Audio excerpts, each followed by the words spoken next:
I know you want to stay consistent with your workouts, but you continue to skip them and you cannot stay consistent. In this video, I'm going to show you exactly how you can be consistent in working out. The very first thing you want to do is to start little by little. The problem a lot of people make is that they try to do too much too fast. They want to start and they want to get in shape, or they want to, change their physique and all that, and be like, okay, I'm going to do 50,000 push-ups or whatever. If you do it like that, the chance of you staying consistent goes down significantly. The thing I've learned over the years is that consistency is the real intensity. We usually think, doing maybe 12 hours in the gym, or lifting like the heaviest weights, or going for the longest runs or whatever, that's what's going to give you the fastest progress. And it seems that those things do help. Those things, make progress.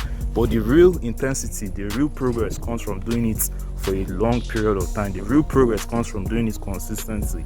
The real progress doesn't come from doing 12 hours just for maybe 2 days or 1 day or 3 days or something.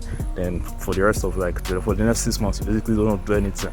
The real progress comes from doing 10 minutes every single day for like 3 years straight. That is the real intensity. That is the real progress. That is where the real gains are found. Obviously, 10 minutes is just an example. It doesn't necessarily have to be 10 minutes and others, but you get the idea. Consistency is the real intensity, not just lifting the heaviest or trying to do the max like that. That does help, especially as you start to get advanced. But when you're just beginning, what you want to focus on is showing up every single day, or as often as your schedule is, not just doing like a bunch of exercise and basically not showing up for the next only God knows how long. The next thing you want to do is to separate the days. See, another thing you can do is you don't necessarily have to go every single day, especially if you're not necessarily doing maybe like 2 push-ups or just like a little bit of stretch. Like, you can separate the days. You can make only specific days of the week, the days you're actually going to work out. So you can do Monday, Wednesday, Friday, Tuesday, Thursday, Saturday, Sunday, Monday, Tuesday, or whatever one works for you. Then you also want to kind of have rest days in between, because especially when you just start, or even just in general, your body is going to feel sore. And usually for your muscles to develop and grow, they need time to heal, they need time to recover. So giving yourself days that you're going to rest, giving yourself days to heal, giving yourself days for your body to recover and rebuild itself is going to help you stay more consistent. Because if maybe you go and work out crazy today and you're feeling sore, it's going to be a lot harder for you to go tomorrow when you're still feeling sore and you're feeling like your body is broken and all that, than if maybe you do today, tomorrow is a rest day, and you're going to continue the next day after that. The next thing that's going to help you stay consistent is to choose a specific time of the day.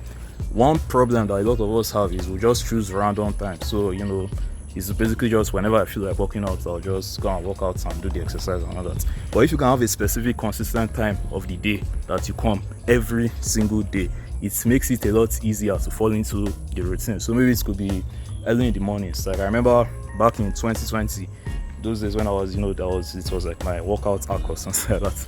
I was going crazy. The time that worked best for me was 4 a.m. So I'll wake up 4 a.m. every single day. Okay, no, it was not every day. It was like, 3 to 4 times a week. And just do the workout till like 6, 7 a.m. ish, thereabouts. And that works very well for me. That helps me stay very, very consistent. Than if I just said, just work out or do it randomly. So you want to choose specific times of the day. So this could be early in the morning, it could be, in the afternoon, it could be at night, whichever one works for you. Next thing that I noticed that will help you stay consistent is to get somebody to also be on this journey with you. So this could be, like a coach, a friend, an accountability partner, whatever. One thing I've noticed over the years is that when somebody else is on this journey with you, it becomes 10 times easier to actually stay consistent than when it's just yourself. Because it's almost like when it's yourself, you're trying to show up for yourself, which is not a bad thing. But it's like, as humans, we have this deep desire to please people, which I don't know why it's like that. Basically, if there's somebody else that is on this journey with you, you won't want to like disappoint this person. Like if maybe you have a friend and both of you are supposed to go to the gym on Thursday, if for Thursday you don't feel like going for whatever reason, especially if your friend is not like, just like a yes sir type of person, you will not want to disappoint your friend. You'll be like, oh, I'm not in the mood, and your friend will be like, we said we are going Thursday, so we're going to go Thursday. And vice versa also, the day your friend doesn't feel like going, you will be in the mood and be like, get your ass up, let's go. So if you can have somebody, or more preferably someone like a coach or a personal trainer or something like that, it will help you stay 10 times more consistent, especially if you're paying this person. Like if you pay the person, like you basically don't want your money to waste. Or basically just finding somebody else on the journey with you will help you become 10 times more consistent. This thing you can do to actually stay consistent, and this one is somewhat controversial, but it's to just make it fun. Because a lot of us, the reason why it's very hard to work out is like our day-to-day lives is filled with a lot of dopamine activity. So imagine you wake up in the morning, you scroll on your phone, you eat junk food, you play video games, you do all these overstimulating things. So when you come to things like exercise that's not as fun, not as stimulating and all that, it becomes a lot harder because it's basically not fun. But when you make it fun by like removing all these things, it's like you almost have no choice than to do it. A lot of us, when maybe for example there's no electricity and our phone dies, so you cannot charge your phone, you can't use your phone, you can't use internet, you can't use electricity, nothing, you notice that you become a lot more active. You notice that's when you actually try to go outside and play around and climb the tree, or jump, or that's when you notice you actually try to do something. Why? Because all these cheap dopamine sources have been cut away. So instead of waiting for your phone to die or not having any way to charge it, you can just do this naturally by default, by just reducing the time you spend on your phone and just spending more time in the real world, basically. Because when you have a bunch of time with no cheap dopamine to do anything, working out and just being active and just doing stuff, moving your body, becomes a lot more joyful, becomes a lot more fun, becomes a lot more easier to stick with than when you spend the whole day indoors, just playing video games or scrolling on Instagram or something. It becomes 10 times harder to now want to work out. So basically, just make it fun. And also another thing in this one also is to do exercises you kind of enjoy. So obviously, to some degree, like you want to still do exercises that will actually make you grow and get bigger and everything, but you also want to do exercises you enjoy.